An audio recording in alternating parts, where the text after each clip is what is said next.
Hello, moin and welcome ladies and gentlemen, Donspektor here. Today, finally, with my review with the much hyped Shuoer S12. And yes, in today's review I will be talking about how good this thing is, if it actually is any good, if it is well tuned, what you get, and also what are my personal thoughts about how it is tuned. So yes, let's get directly into it. And as usual, I'll be starting my review with a quick unboxing, including packaging and accessories. And yes, that's the box. It comes in one of those push-out cardboard things, which is relatively okay to remove. And then you get a white box with this like silver metallic letters on it. Very big branding though, so not exactly my type, but still okay. And then fortunately what you do get, you can see it here, an easy removable edge, very nice to just remove here. And then you get a poster with some information, including the frequency response here, the warranty card, and other card thing. And then we directly would come to the place where the IEM would be in here. Here, I just remove it. We get a case with some foam tips. And as you can also see nicely, normal foam tips and smaller foam tips. So that definitely is already a nice touch, including the box here. And then we remove this.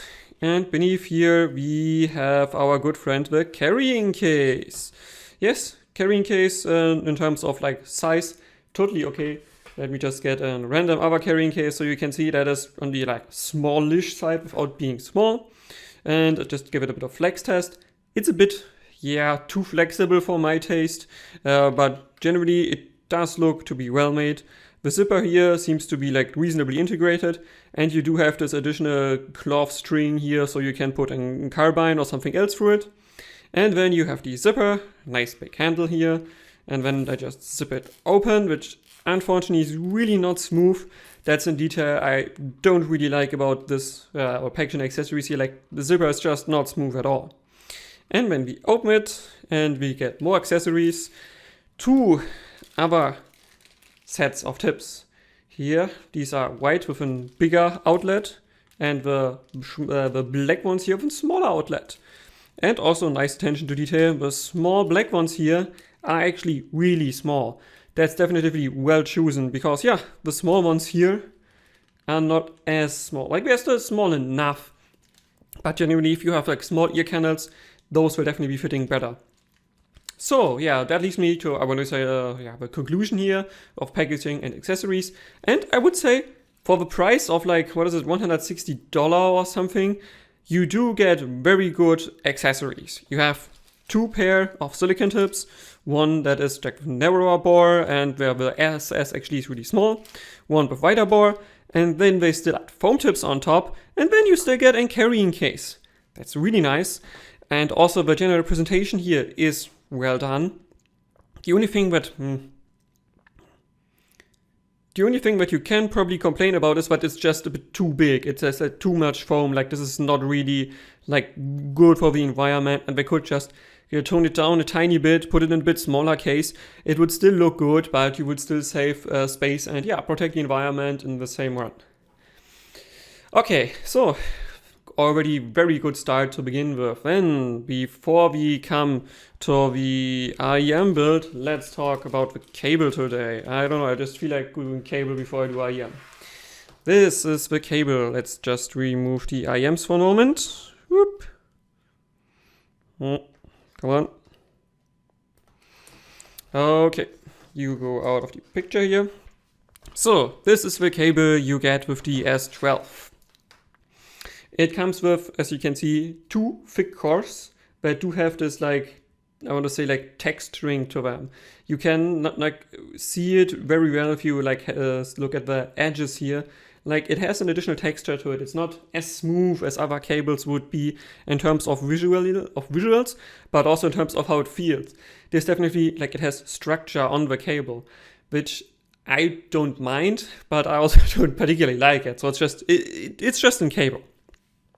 But what I do like, but the cable is relatively thick and it does seem to be durable. And what I also like, when we start at the bottom here, you have some, on the aluminum here, you have some additional texture so you can actually grip it. I have to be honest, this could be just bigger, so you have a better, better grip to it, but at least they did add something. Unlike the last triple win cable that I did have with the Olina, that's just slippery aluminum and you basically can't grip it, so that ain't too great. So yeah, Shuoer definitely did that correct.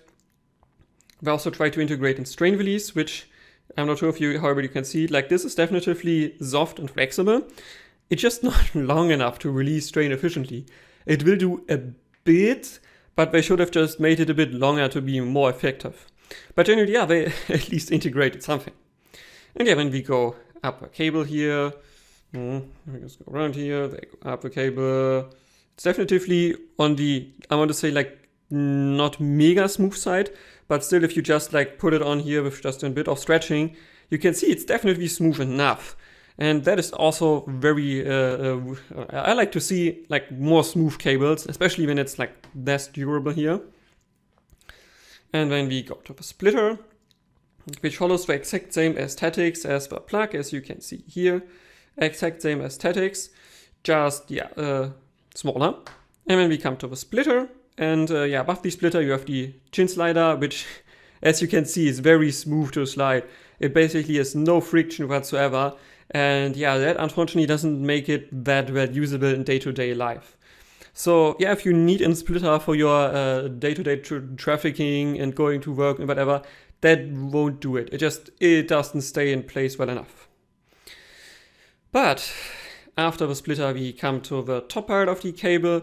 And as you can see here in comparison, yeah, the top part is just a bit thinner than the bottom, but not by a lot. So that still makes it feel like it's a good and quality great cable. It also continues with the, as you can see, with the like slight texturing here.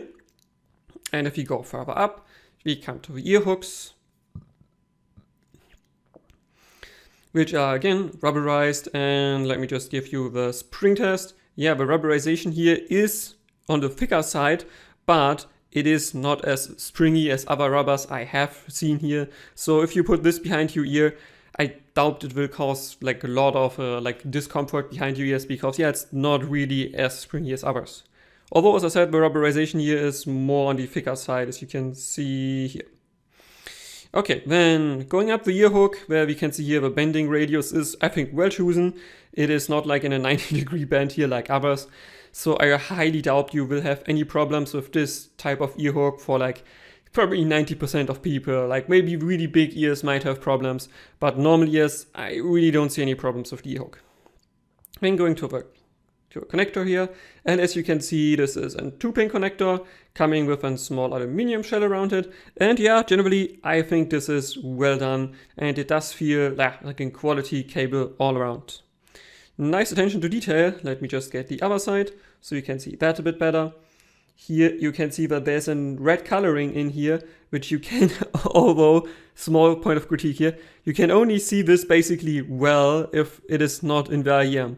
If it is in the IEM, it gets a bit difficult to see. And I'd like to have at least like 0.5 millimeter more of red so you can just see it better. But yeah, in general, I do like the cable you get here. It feels like sturdy, it is smooth enough, and it overall feels well made for the price. And yeah, quality cable. And that brings me to the next chapter. Let's talk about the IEM Build. So I'll remove the cable here, and then let's see what we get. Whoop. Zip. Okay, so first and foremost, this is a metal shell IEM, so it is definitively on the more heavy side, without being too heavy though. Like massive brass shells, like for instance the Shanling ME500 have, this definitely feels lighter than that. I think they use aluminium for it, but I'm not entirely sure. And yeah, it is a 2-piece design, meaning you have the bottom shell here and the top shell here, and those are just joined together. And as you can see by the seams all around here, yeah, this is very, very thin and very evenly done through the IEM, which does overall already, on the first glance, lead me to the conclusion this is a well-built IEM. Also, you can see that nicely at the nozzle, directly integrated in the bottom shell here, and you have a lip directly here, responsible for holding tips. And when we look at the front, there's a metal mesh in here, which feels also well integrated. It's, as you can see, like aluminium with holes in it. So that definitively does work well also to hold dirt out while being sturdy enough to not risk any damages. Then we look at the top, where you get this additional, I want to say like not artsy, but this additional like shiny edge here.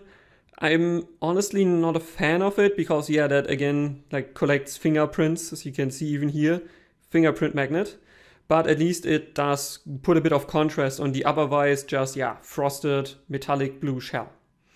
Yeah, and this also is an interesting design because it directly incorporates the 2-pin connector here, as you can see. And this is usually, this is for flush 2 pins, as you can see. And there's a block of resin in here around the 2-pin. And I at least would have wished that this was at least a bit like color matched, because this is now just transparent. But they could have at least color matched it with something blue or something else, but just is a bit better than the just white silicon here. The connector itself does seem to be well integrated, and it is rock solid in there, and you can just plug and unplug the cable without any problems. And last but not least, when we talk about build quality, there's a pressure hole here, which maybe you can even see on the camera. It might be a bit difficult, but it also has a mesh integrated in here that prevents dust from getting into this big pressure hole. I would estimate it's like 1 millimeter, maybe 1.5 millimeters in diameter. So that definitely is on the bigger side, and they definitely thought about it and integrated a dust filter.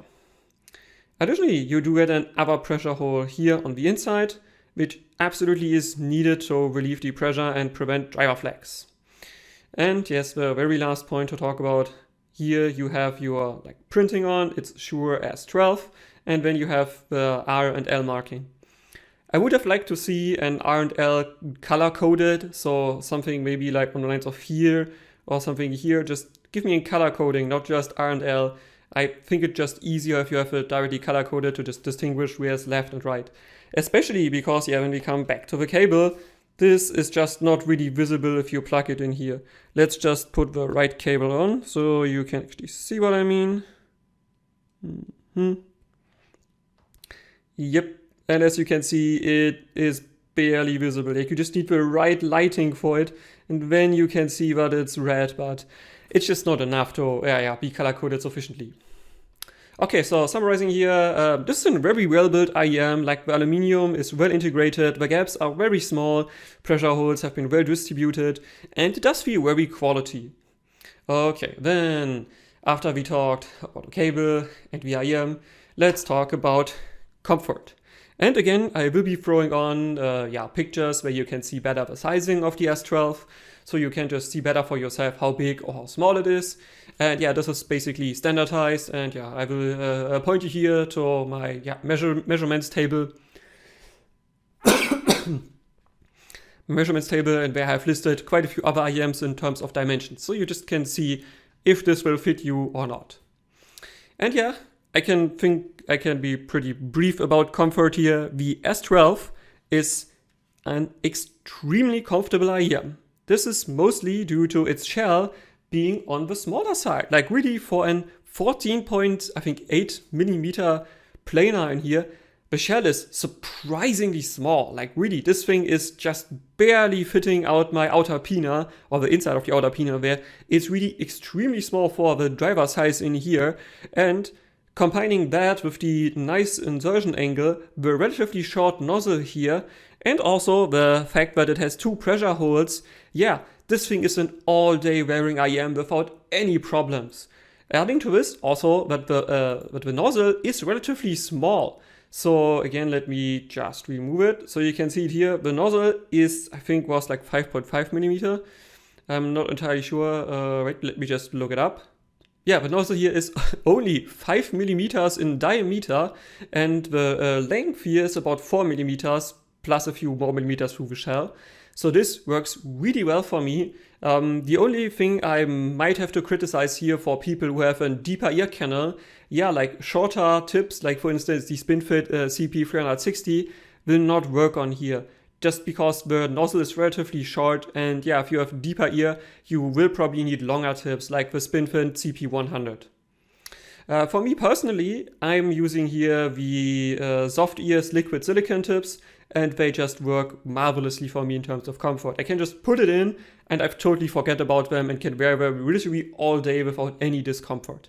So really, really well done. And yeah, my favorite tip actually are smaller bore tips, but that has more to do with the sound signature than the comfort. So yeah, generally something like this would be my preferred choice, but I totally think also X-Elastex would work great here, or also other like the Moonjob Spring will probably also work great. So really just every tip that is reasonable, comfortable will work good on this one and will make it an all-day comfortable wearing IEM. Then let's come to the next chapter and we talk about isolation. And unfortunately I was not able to find an given value by Shuoer about how well the S12 is supposed to isolate. So yeah, I can only give you my purely subjective values here. And yeah, I think I can sum it up. It doesn't isolate great. Even for a metal shell IEM, I have the feeling this is definitively not as good as other metal shell IEMs. For instance, the ME500 or the PMV PP, I had the feeling did isolate better, but it still is not horrible. So I still think you will get a decent isolation here, which is mostly enough, for instance, working or commuting. Even for commuting, like in the main streets or like through city center, will probably a bit challenging because passive isolation is not the best. So even with foam tips, I don't think you should use this if you like walk directly next to a tram or through crowds. But if you don't do like the heavy stuff with it, it's totally okay and you don't need to worry about passive isolation. And then after isolation, let's talk about drivability. And according to spec, the S12 has 16 ohms at 102 decibels per milliwatt of sensitivity, which at least on paper is pretty efficient. And let me tell you, in reality, it also is pretty efficient. So that means even on cheap USB-C dongles on your laptop or on your PC on Bonder Audio or somewhere else, you will get a pretty decent result of this. And with decent, I mean you get most of what the S12 is capable of. So in terms of value, I did note, I think you will get like 80 to 85% of what the S12 is capable on any random ass DAC amp. Although I do think it benefits a bit from additional power, which means, for instance, on my BTR5 or on the UA2, I did think there was slightly improved clarity and separation, but not by much. So really, if you just have the Apple dongle, don't worry, it will get you like to most of what the S12 is capable without anything additional.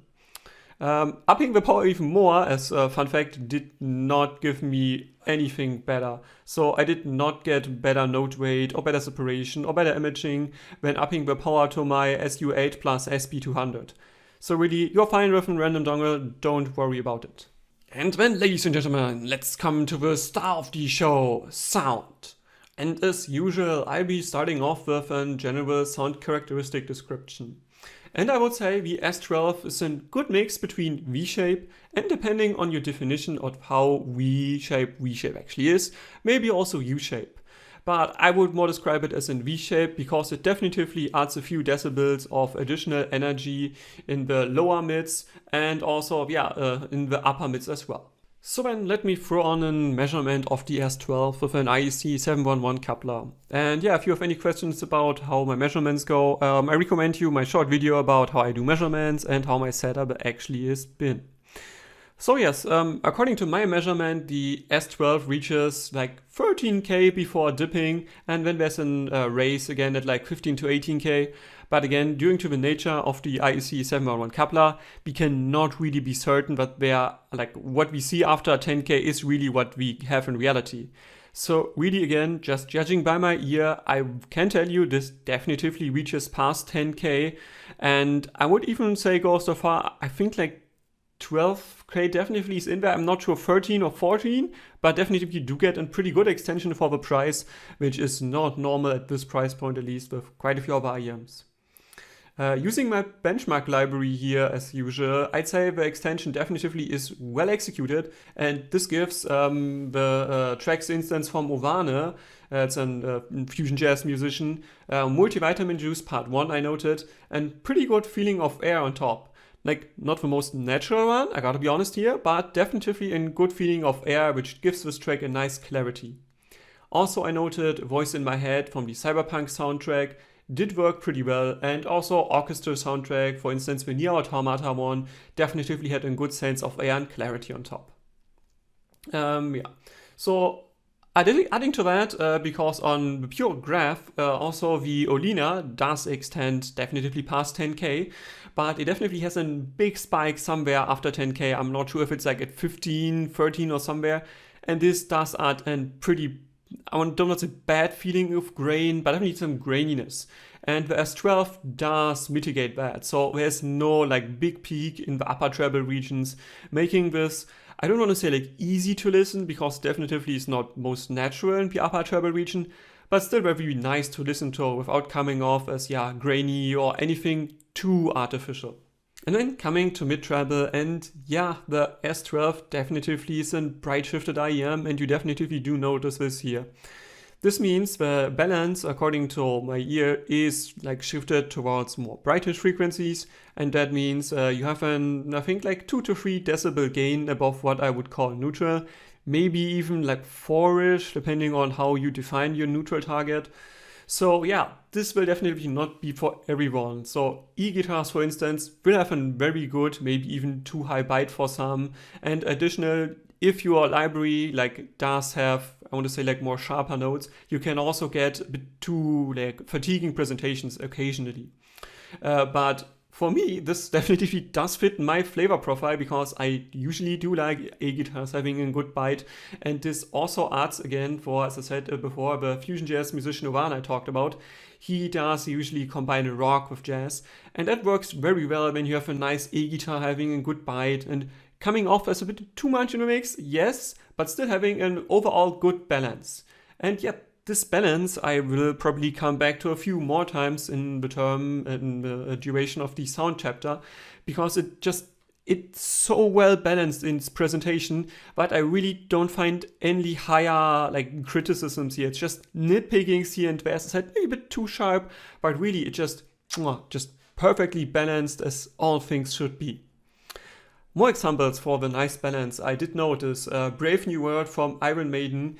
E-guitars very well defined, having a nice leading edge without coming off as too much, which most likely is due to the mixing of Iron Maiden stuff, while also having a nice balance with the vocals, which sometimes in V-shape IEMs tend to be pushed back with Iron Maiden tracks. Yeah, other examples of a very well balanced presentation in terms of treble. I noted Takanaka's album Seychelles, or Ian Carr's Plastic Echelon, also very well represented. And I really thought that, just judging by how well the overall balance is struck, like, this is a bit more expensive IEM, just judging from how well it sounded. And there, according to measurement, is an 8K peak, and some of them. Mine, however, definitively shows it in like 9K-ish region, and I can confirm to you that this is definitely not 8K. I'm not allergic, but pretty sensitive to 8K, and yes, the S12 does not have an 8K peak. I think if you insert it not deep enough, maybe you will get 8K-ish, but I think the real peak is like at 9-ish, 9.5K, so it really is not as bad as some measurements of this will look like. And that brings me to lower treble, and I think this will probably be the biggest point of controversy for most, because again, it's bright shifted, and this trend continues in the lower treble and upper mids. So I will summon up upper mids with lower treble here, just for convenience for me. And this definitively means there is more energy than that would be natural. Like, I would even go as far as to say it's a bit harmonish, because if you throw on variations right next to it, you can see that the peaks are like not exactly the same height and not the same place, but they're pretty similar, you could still say. And that then of course means that it can come off as too much, like vocals can be too shouty or a bit too sharp. Some string instruments come off as a bit overpowering. But again, my personal taste, I do like this added clarity in the lower mids and in the upper mids and lower treble. So this really again fits my taste perfectly, and only in very occasional tracks like Catharsis from Nightcrawler or Zero from Sidewalks and Skeletons, I can't confirm, but it can get a bit too much, and yeah, more natural treble representation definitely works better.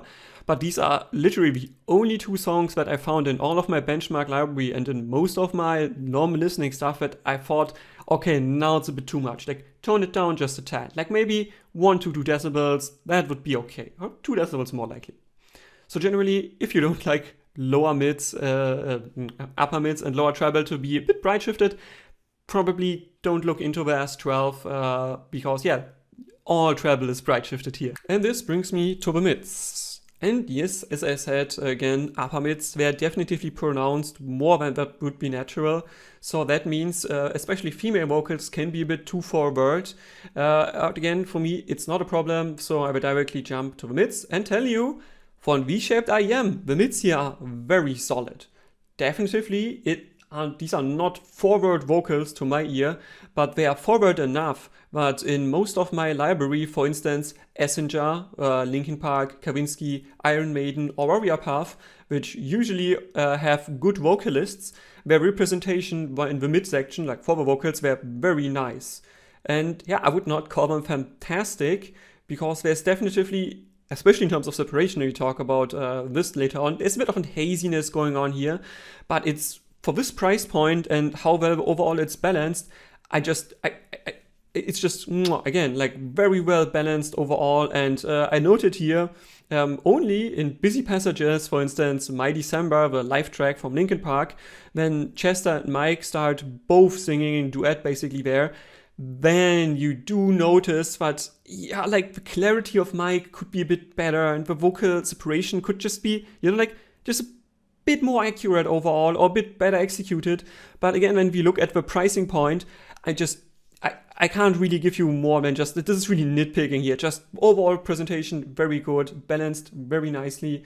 And yeah, for my new metal inspired library, for most of my vocal tracks, it definitely works not marvelously, but very well. And that brings me to lower mids, and yeah, they're pretty uneventful to my ears here. That means they definitely do have added energy, making them a bit warmer than that again would be natural. And this makes, of course, when bass guitars and lower pitched male vocals definitely more pronounced, but it did not come off for me as too much.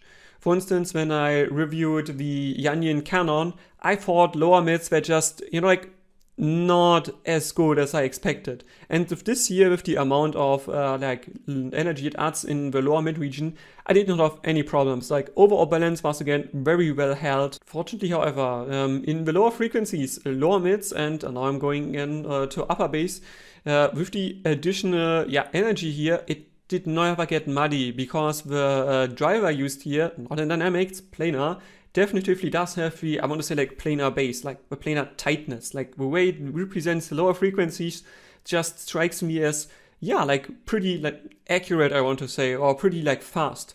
So this means there's no haziness with the added energy, and that also means you do get a very good texture, which translates from bass guitars to even like bass notes.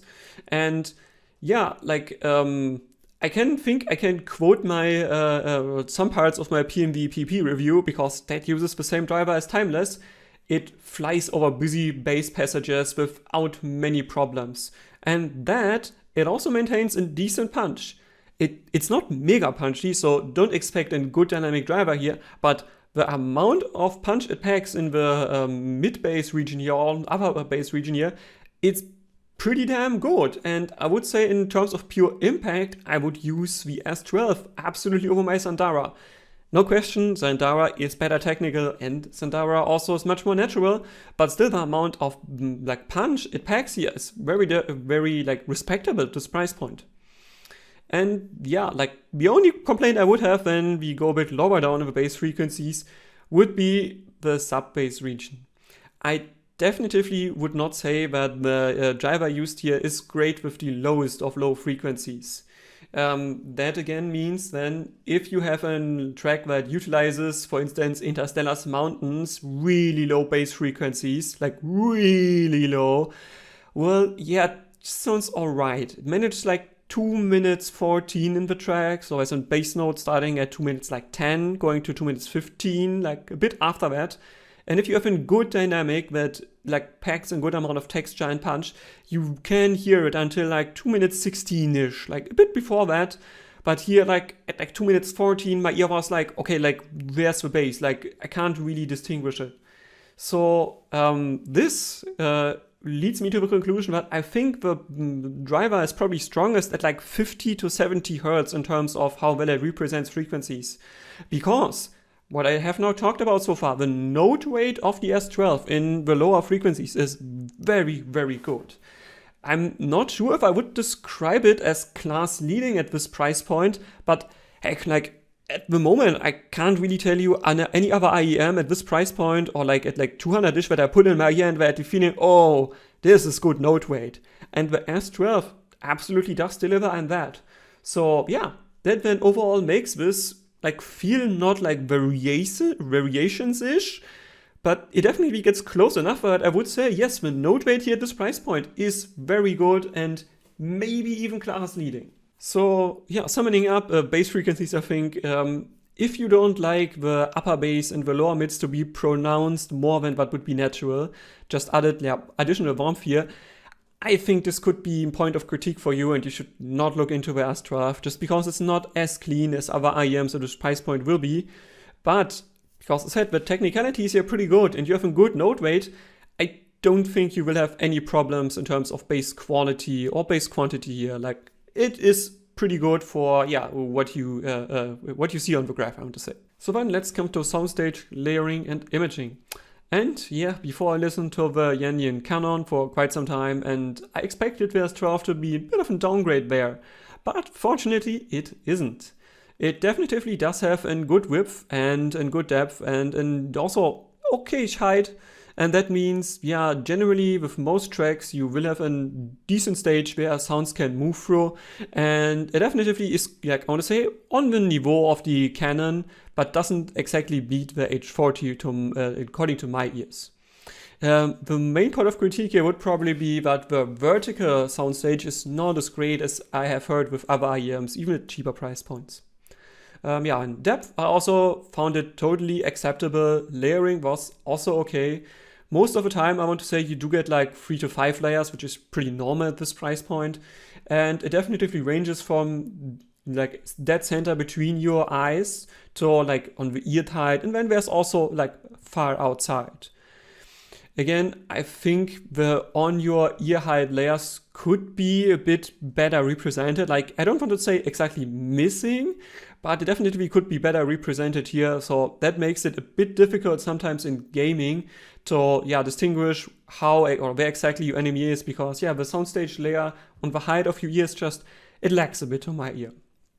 And in terms of imaging, VSG from Tech Power Up described it as not great. And I cannot confirm this. At this price class, it definitely is not price bracket leading. In no way it is, but really it's not bad at all. You can get front, back, up, down, slightly back and slightly in the front. You can distinguish those easily and it makes it definitely playable for shooters like Sandstorm, Hunt Showdown, PUBG or whatever you want to play. It will definitely work. The only thing that, again, I have to point out here, because the layer on the height of your ears is a bit like lacking, it can be difficult to distinguish like how far your enemy actually is away at that moment.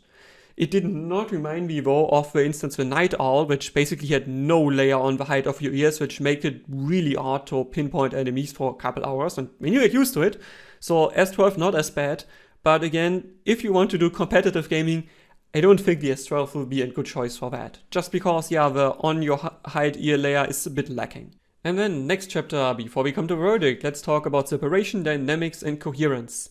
Because with great soundstage also must come great separation capabilities. And I don't think the S12 is great in this regard. There's definitely multi-BA sets at this price point that do far better in terms of separation. But again, it's no slouch and you can definitely distinguish different instruments not easily, but well enough from them apart. But I would say, this is still decent separation. And adding to this, I also think the dynamics of the S12 for a planar driver are actually pretty good. I have heard other over-ear planars that definitively at this price point or even a bit more struggle with the dynamics, and here I talk about micro as well as macro dynamics more than the S12 does. So it does not exactly reach the niveau of macro dynamics in terms, if you compare it to good dynamic driver IEMs, but at this price point, at like below 200, I really like the dynamics of the S12 here, and it easily beats the Yanni and Canon, which I did absolutely complain about. It's not good dynamics at its price point. So yeah, maybe not the fairest comparison here, but still, if you are after a planar with dynamics, this one definitively is no slouch. And then, yes, of course, we need to talk about coherence and timbre. And yeah, like the S12 definitively is noticeable as in planar. So some people describe it as kind of plucked, and I don't really agree with that. I think it's a bit more on the, like in terms of general planar timbre, I think I would describe it more as like a bit of plasticky, like not the most natural sounding to my ear, but absolutely no problem. And yeah, because it's just a single driver, not in dynamic mind you, but planar, you also have no problems with coherence, meaning over all frequencies you usually get a relatively organic presentation. And yes, there's no grain to my ear. And yeah, overall, I did think it came off as, yeah, organic enough. So I would not really complain about coherence or timbre at this price point at all.